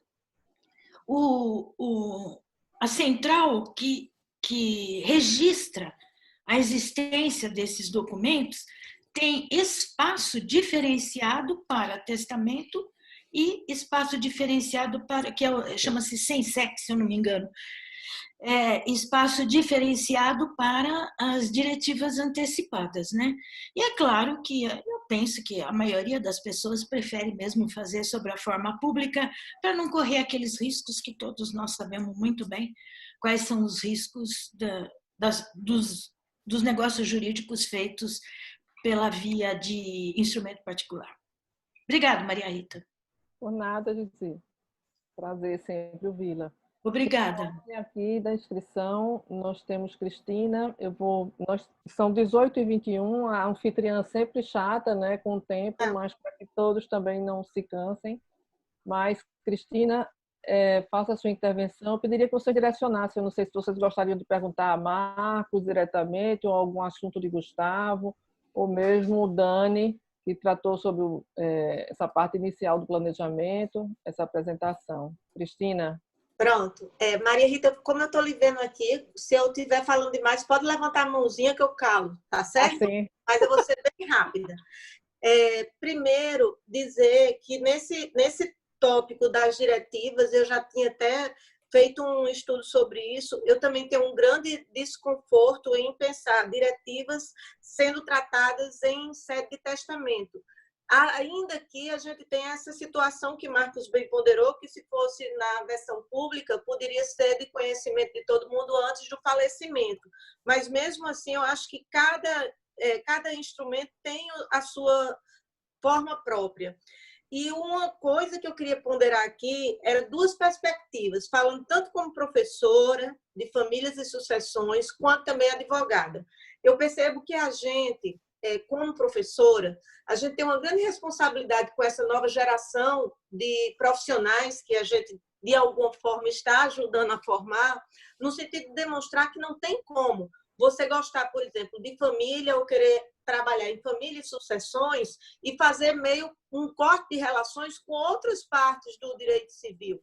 Então, planejamento sucessório é necessário, sim, você dominar várias áreas. Não dá para você trabalhar sucessões sem saber muito, contrato sem saber muito, direitos reais sem saber muito, parte geral, enfim. E eu acho, Marcos, Maria Rita, professora Daniele, professor Gustavo, que nesse tema planejamento sucessório a gente tem visto uma coisa muito perigosa. Muitos profissionais colocam lá na bancada planejamento sucessório e oferece determinados serviços que são próximos a uma relativização da ética no sentido de vender, por assim dizer, um jeitinho brasileiro para baratear ou para não ter a incidência de uma tributação tão alta. Então, eu já tive a oportunidade de atender pessoas que vinham de outros profissionais e chegaram até mim para fazer uma consulta com um conhecimento e uma noção totalmente equivocada do que seria aquele planejamento.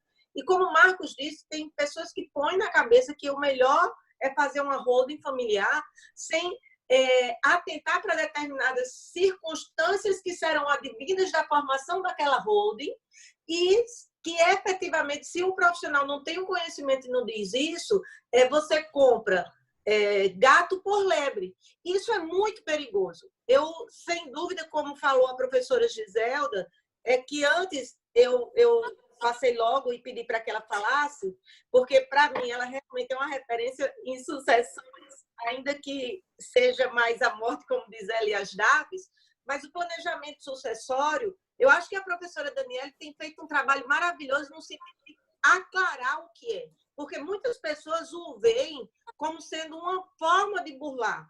E é necessário que nós separemos o joio do trigo. Existem aquelas normas de ordem pública que, por mais que eu seja simpática digamos, o empoderamento da vontade, da autonomia da pessoa na disposição dos seus bens, e em determinadas disposições contratuais, existe um limite. E isso é importante que seja dito, entende? E aí eu queria fazer uma pergunta que tanto pode ser para o Marcos quanto para a professora Daniele ou para o Gustavo, fiquem à vontade. Eu me sinto muito feliz, professor Gustavo, quando o escuto dizendo na necessidade de revisitar a legítima para que ela alcance a sua finalidade, que seria de proteção à vulnerabilidade, que hoje, em razão do cenário da família brasileira, mudou. E aí, pessoal, eu faço uma pergunta para vocês. Diante dessa questão da vulnerabilidade, né, o que dizer, então, dessa possibilidade de relativizar a legítima quando quem está com a grande vulnerabilidade, a grande necessidade exposta, não é o cônjuge, nem são os descendentes, mas é, por exemplo, o ascendente. Se existiria algum caminho no planejamento sucessório, e a gente sabe que não, porque tem a regra de ordem pública. E aí eu queria ouvir vocês a respeito disso que eu falei. Primeiro, do conhecimento mais amplo do estudo de sucessões de família e do direito civil como um todo, que não dá para fazer compartimentado.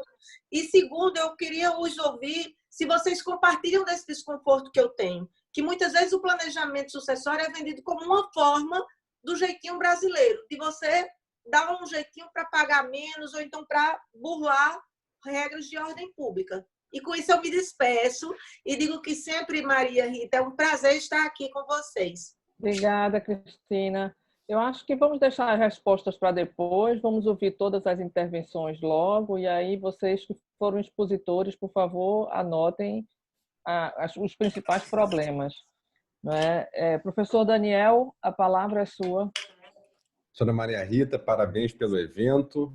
Professores Daniel Teixeira, Marcos Erhardt, Gustavo Andrade, parabéns pelas brilhantes exposições.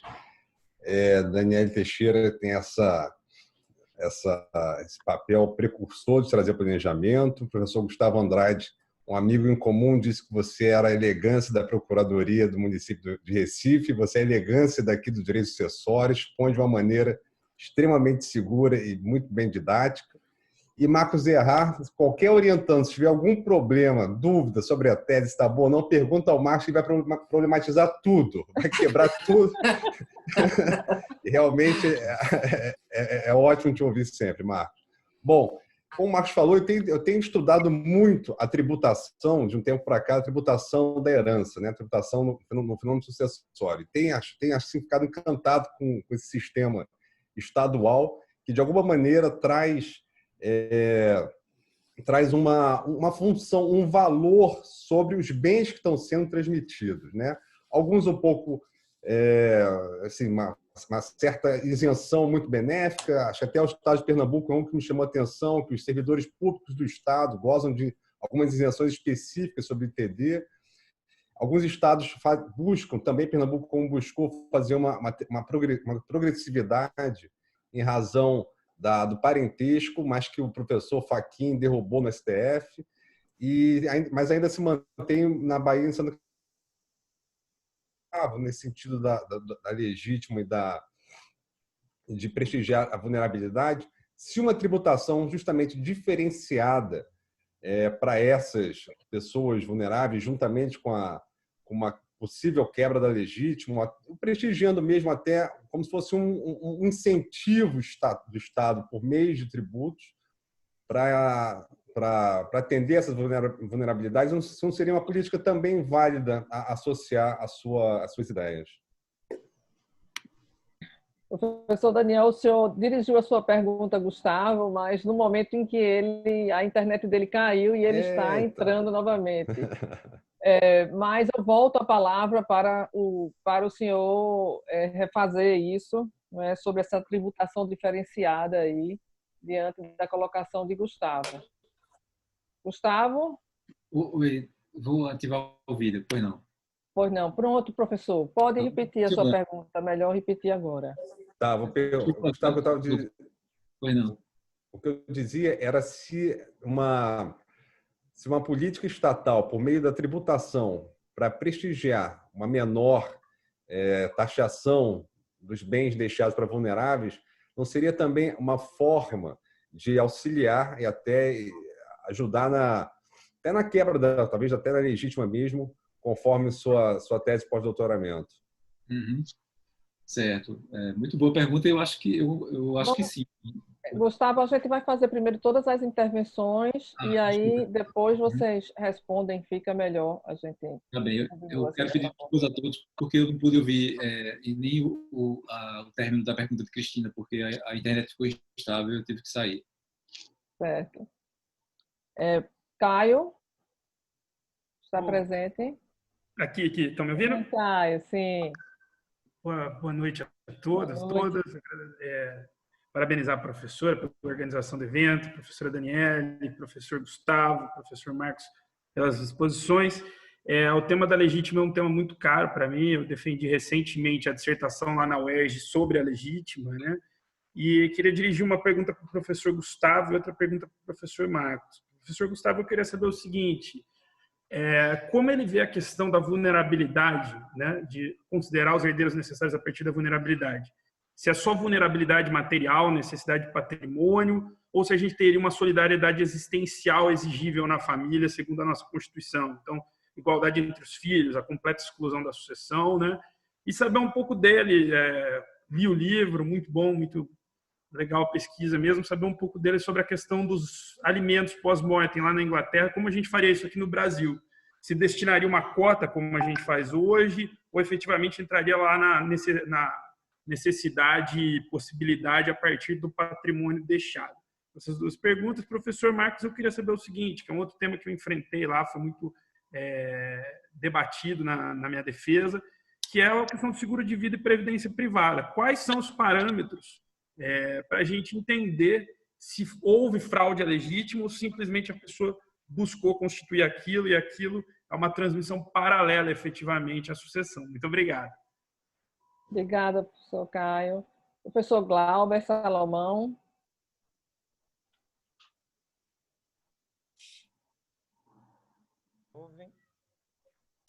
Oi? O áudio não está ouvindo direito. Espera. Pronto, agora. E agora? Pronto. Boa noite a todos. Um abraço para você, Rita. Cumprimentar os expositores, brilhantes exposições, todos. E eu fico muito feliz porque tanto nas exposições que foram feitas, como também nas intervenções, eu observei comentários sobre um tema que para mim é muito caro em direito das sucessões, que é exatamente a proteção dessa vulnerabilidade. Eu venho, de certa forma, estudando direito das sucessões um pouco nessa perspectiva e me incomoda um pouco perceber como o direito de família evoluiu tanto, né, no sentido de passar da proteção do sujeito de direito para a proteção da pessoa, e como eu acho que a gente precisa ainda caminhar muito nesse sentido no direito das sucessões. Eu acho que a gente ainda está muito preso à proteção ao sujeito de direito, aquela criatura distante, numa realidade abstrata e tal. E eu penso que o direito das sucessões, a gente tem uma estrutura muito rígida nesse sentido, né? A sucessão legítima é aquela divisão igualitária, cotas iguais, e que não necessariamente essa divisão vai contemplar essas necessidades dos herdeiros, se a gente considerar idade dos herdeiros, por exemplo, a pessoa que faleceu deixou um filho menor de idade e economicamente independente, um filho maior de idade já estabelecido economicamente, ou um filho com deficiência, enfim, um sucessor com deficiência.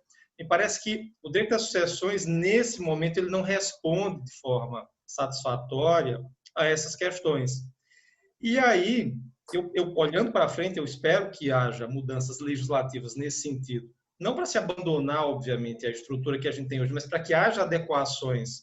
Acho que Gustavo é que certamente tem muito mais propriedade para discorrer sobre isso. Ajustes legislativos para que exatamente haja uma flexibilização no sentido de contemplar esses setores mais vulneráveis, né? E só para concluir, já que nós não temos ainda essa normativa aposta, eu penso que um caminho nesse sentido é exatamente planejamento sucessório. Daniele ponderou, e ela sempre pondera isso nas apresentações dela, né? E é preciso acabar com esse mito que planejamento é só para quem tem muita grana, para quem é rico e tem muito patrimônio.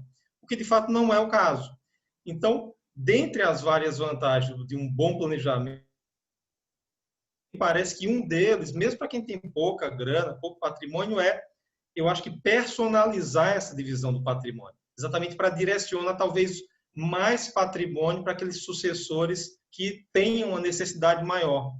Porque não faz muito sentido para mim, por exemplo, nessa situação hipotética que eu descrevi, de alguém que tenha 2 filhos, um deles menor de idade e o outro maior, que ambos recebam o mesmo patrimônio, mas, obviamente, se o caso for de sucessão legítima, será exatamente esse resultado. Então, por que não fazer uma divisão desigual para atender essas necessidades? Gustavo pontuou isso no exemplo que ele destacou, né? Um filho, uma filha que dedicou muitos anos da sua vida para cuidar do genitor idoso e foi morar com esse genitor. E se por acaso, numa situação simples como essa, absolutamente singela, se esse autor da herança não faz um testamento para dispor, por exemplo, desse imóvel na forma de um legado em favor desse filho, não tem nenhuma garantia, né, no momento da partilha, que esse mesmo filho venha receber esse imóvel como herança. E, teoricamente, pode, inclusive, ter que mudar, ter que cair fora por ocasião da morte do genitor. Então, me parece que, dentre as muitas vantagens de um bom planejamento, olhando um pouco no micro, especialmente para quem não tem tanto patrimônio, essa personalização na divisão do patrimônio, pensando também nesses sucessores mais vulneráveis, planejamento certamente é um caminho muito interessante. Rita, obrigado pelo tempo, grande abraço para você. Muito boa intervenção, Glauber. Muito obrigada a você também. Eu vou passar pela ordem. Acho que Gustavo tem mais perguntas a responder. Acho que Dani também vai querer fazer as suas considerações finais e Marcos, não é? Com você, Gustavo, pode responder as perguntas e já fazer suas pontuações finais. Ok, Rita, obrigado. Obrigado aos colegas que fizeram as perguntas. Eu acho que Glauber fez uma leitura perfeita assim, do meu pensamento e dessa questão da própria utilidade do planejamento sucessório com relação aos herdeiros vulneráveis.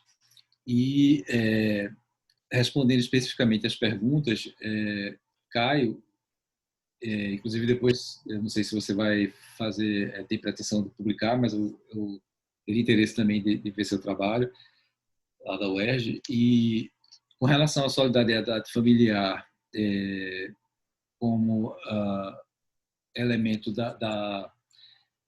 desse critério de vulnerabilidade com relação às questões não só patrimoniais, mas existenciais, eu acredito que sim, que deve, logicamente, ser um dos critérios.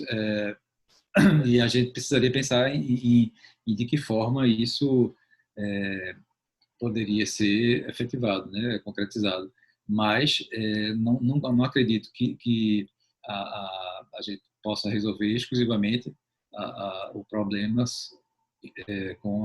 dando ênfase à questão patrimonial.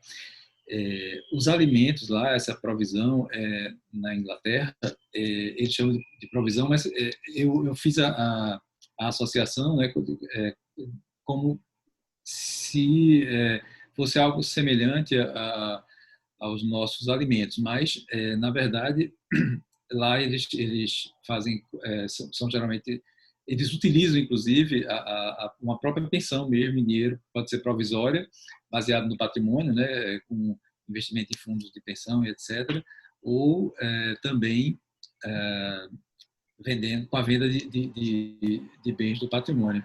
Aqui no Brasil, eu acredito que seria mais complicado, né, para implementar assim, de forma mais específica com relação a tornar realmente essa provisão como alimentos, mas eu acho que cotas seria mais simples de resolver a questão.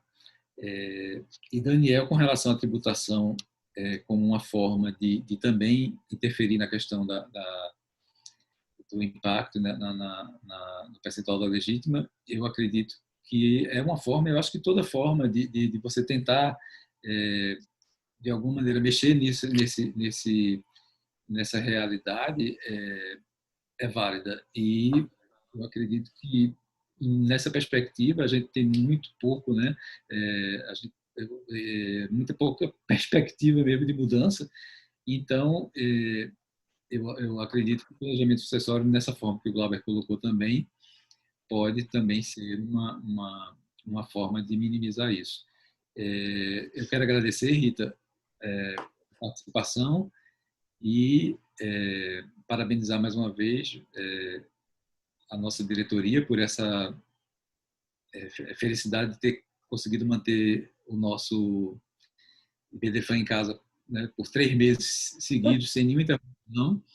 E agora, com esse pequeno recesso, a gente retorna depois e com muito mais debate, com muito mais oportunidade de aprofundar, que eu acho que é o que a gente precisa realmente aproveitar esse momento para isso, né? Obrigada, Gustavo. Marcos Errar?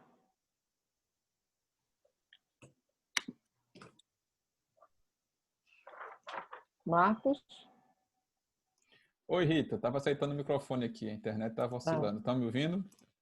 Estou ouvindo. Primeiro, eu queria Para dizer que... as respostas e suas considerações. Perfeito. Eu acho que, primeiro, que Cristina, Daniel, Caio, Glauber fizeram excelentes provocações aqui. Acho que eu vou deixar a intervenção de Cristina para a Dani. Dani vai fazer o fechamento aqui.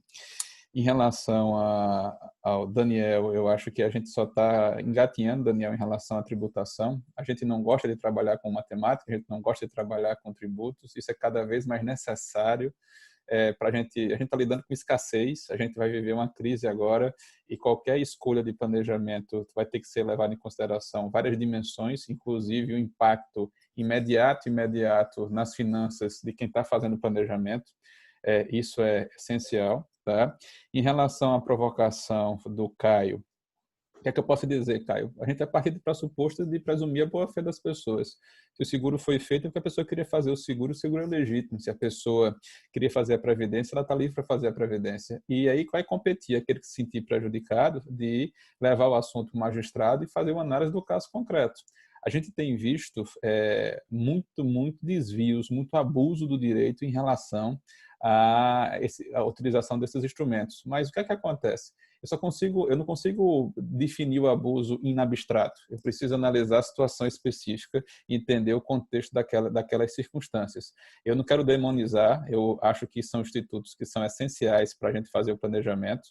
E não só para o planejamento, a gente tem vários negócios, como, por exemplo, a aquisição de casa próprias, que são contratos que duram anos, décadas, para você terminar de pagar, e se valem de instrumentos de seguro de vida para garantir um mínimo de sossego no futuro para quem ficar aqui de descendente. E a gente precisa garantir e combater o abuso, o uso indiscriminado, tá certo? Ou o uso em fraude à lei. Mas a gente não pode desmerecer o Instituto por conta disso, tá? Acho que Gustavo respondeu bem ao meu amigo Glauber, é muito bom vê-lo. Glauber, fazia tempo que eu não te via, a gente não estava junto num evento. E Rita, eu acho que é a segunda ou terceira participação minha aqui nessas 12 edições, fora as vezes que eu fiquei como ouvinte assistindo. Eu acho que esse projeto não vai parar quando a gente voltar a trabalhar. Ele vai ganhar outra dimensão, vai ganhar outra agenda, mas acho que a gente vai continuar se reunindo aqui. Parabéns para você e em seu nome e toda a organização do IBDFAN Pernambuco por propiciar isso para a gente aqui. E aos amigos que estão na sala, eu deixei no chat algumas sugestões de vídeos que tratam de outros assuntos. Um vídeo com a professora Luciana Brasileiro sobre planejamento sucessório, que a gente chamou de Primeiros Passos. Uma discussão com a professora Daniela e com a professora Simone Tassinari sobre empresas familiares. Acho que tem 1h30 só sobre empresas familiares de gravação. Está aí o link para vocês à disposição. E por hoje, Rita, eu acho que eu paro por aqui. Te agradecendo mais uma vez e devolvendo a palavra. Muito obrigada, Marcos. Esse é um trabalho de equipe e que conta com o esforço de todos vocês que aceitam nossos convites também para poder participar aqui. Daniela, minha amiga, a palavra é sua. Começou com você, termina contigo. Tá jóia, Maria Rita. Vamos lá.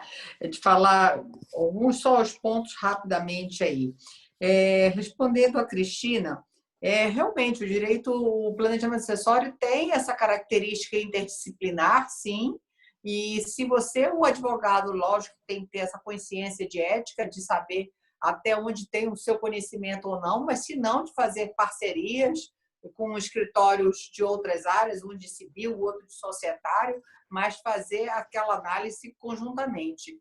E sim, sempre se tem, o planejamento tem às vezes, esse lado pejorativo de acharem que é para fraudar a lei. Existe as pessoas que têm esse intuito, e também cabe aos advogados a seriedade e o seu compromisso de não só atender, às vezes, a vontade de um cliente, de querer fazer nitidamente uma fraude, mas aí é a questão da responsabilidade profissional. É muito importante também a veracidade das informações de um cliente para o advogado. Estou falando como operadora, como advogada, que as informações são essenciais, até porque, como uma vez falado com o Marcos, do cliente chegar e dizer: minha esposa não sabe, mas eu tenho mais 3 filhos fora do casamento. Como é que você faz um planejamento sem a esposa ter ciência de mais 3 filhos de uma família simultânea? Como é impossível, né, Luciana? E tem isso, a característica do planejamento você tem que fazer, e isso às vezes é um custo dele, da regularização. Você só pode fazer planejamento você não pode fazer um planejamento de caixa 2, né? Então você tem que realmente, às vezes, gasta um tempo para regularizar isso. Então, a fraude sempre vai existir. O professor Rolf Madaleno, numa live comigo recentemente, disse: as leis existem e existem as fraudes à lei. Bem, só fazendo uma pequena observação para o Daniel sobre a parte de tributação. Na Alemanha, por exemplo, eles têm uma solidariedade, porque eu também gostaria de dizer que todo mundo fala da arquitetura, mas esse livro aqui, Planejamento Sucessório, eu fico tão feliz de ver quantos pontos, inclusive sobre o direito inglês, já foi abordado aqui, da necessidade de flexibilização, da revitalização e críticas à legítima de uma forma bem fundamentada. E aqui eu também vi que nessa questão, porque eu trabalho planejamento sucessório com solidariedade e autonomia, princípios constitucionais, né? E aí, às vezes, se fala, são contraditórios? Não, eu digo que eles são complementares. Isso foi um viés que eu quis trazer. E um exemplo desse, que você pode usar, inclusive, a tributação como um aspecto da solidariedade, que é, na Alemanha, até 500 mil euros, você tem isenção para pagar na hora da transferência para os seus herdeiros necessários. Você até pode para terceiros, mas pagaria aí uma tributação maior. Então, usando conforme maior autonomia, maior tributação. E também, só trazendo até, Caio, sobre a questão lá do Act Provide 1975, na Inglaterra, os casos lá são bem restritivos e taxativos as pessoas que podem entrar com isso. Então, isso eu acho que seria uma área que podemos explorar aqui no Brasil no momento de uma revisão dessa. Bem, eu acho que eram algumas peculiaridades só que eu queria observar dentro de um todo. Agradecer, Maria Rita, mais uma vez, pelo convite, pela oportunidade de estar desconstruindo um pouco o planejamento sucessório e mostrando a importância e como você pode utilizar ele de uma forma para evitar esses conflitos, evitar litígios, evitar dilapidação patrimonial, evitar conflitos familiares e vir, assim, não só trazer, mas usar ele de uma forma de proteção também em algumas circunstâncias, como dos vulneráveis. Bem, agradecer a presença de todos, não só dos palestrantes, mas dos professores que fizeram as intervenções, e a oportunidade, mais uma vez, pelo convite. Obrigada, Maria Rita. Estão de parabéns pelo projeto. Nós é que agradecemos, né? Alguns estão aqui realmente toda semana, alguns estão nos prestigiando hoje, e depois do recesso da próxima semana nos encontraremos aqui novamente. Passarei a divulgar o nosso projeto, talvez com algumas novidades. Muito obrigada a todos. Podemos encerrar a gravação, Marcos.